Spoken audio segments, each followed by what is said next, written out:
always intriguing as far as, the players that retain the knowledge from the spring. It's obvious we have a bunch of them. And you got some athletes. I kept the 3s and 4s out for more work just to give them a chance to stay on top of things from an offensive, defensive standpoint. But, it's a good day. I thought the weather screwed me up. I heard it was going to rain and thunderstorm and lightning, and, I'm usually right.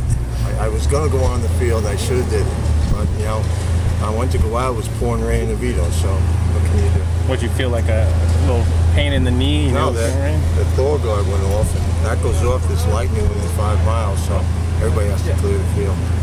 Is it always you see all the true freshmen come in? Can you see their heads spinning out there on the field through their first few reps, or do you think they handle themselves all right? They're anxious. They don't know what to expect. The thing that usually gets them is the speed of the game.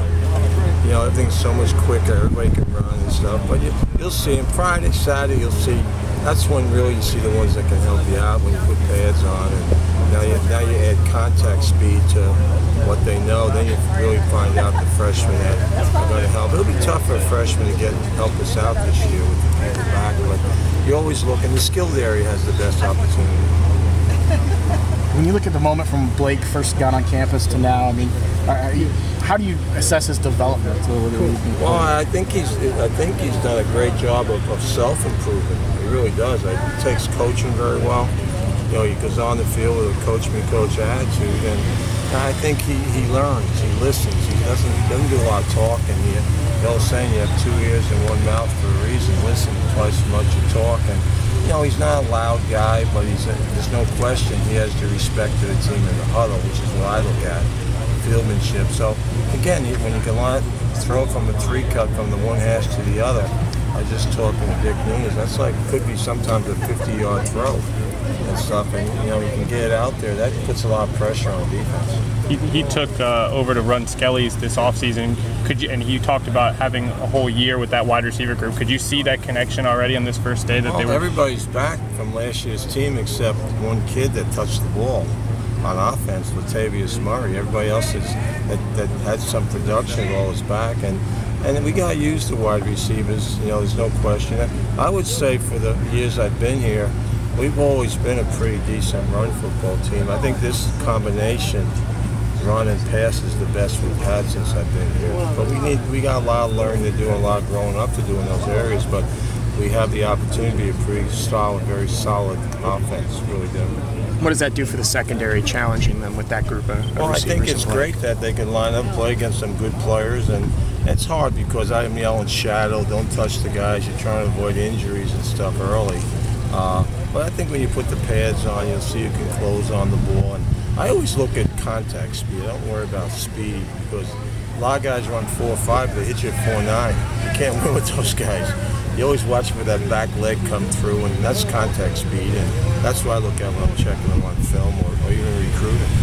Contact speed, whether you're blocking or tackling.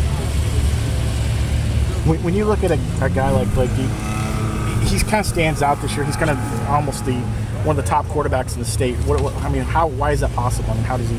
Why is it possible? He's a very 6'5" athlete, 235, 230, can throw it.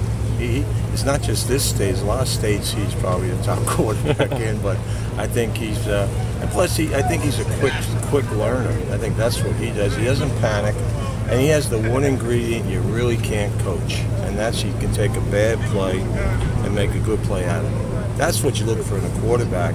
Everybody should be able to throw the ball when they drop back, but some of them can't make a play. Protections and all that are fine, but they pass rush too well right now. You got to be able to avoid a rush and make a play, make somebody miss, and make a big play out of, say, a possible bad play, because you never make up for sacks. And I think that's what he's really developed is he can take a bad play, make a good play out of it.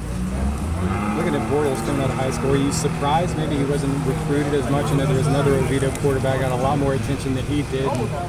School's really. I'm just happy. I'm very happy right here. I have Blake Bortles. I'll say that. All right, and I'll just leave it that way and stuff. And are you talking about Jeff? I think he's out. Well, I wasn't really trying to compare. I'm just saying as far as notoriety and recruiting. They're both out. They're in the same hometown. I think it's unique to have two kids that probably the same size and pretty much can do a lot of the same things. I think that Vito needs to be very proud of both individuals, because I think that both have a chance to be outstanding college quarterbacks and possibly a bright future playing on Sundays. But there's a lot of learning and coaching has to go on until that happens. Anything else? Coach. Thanks, Coach. Thank you, guys.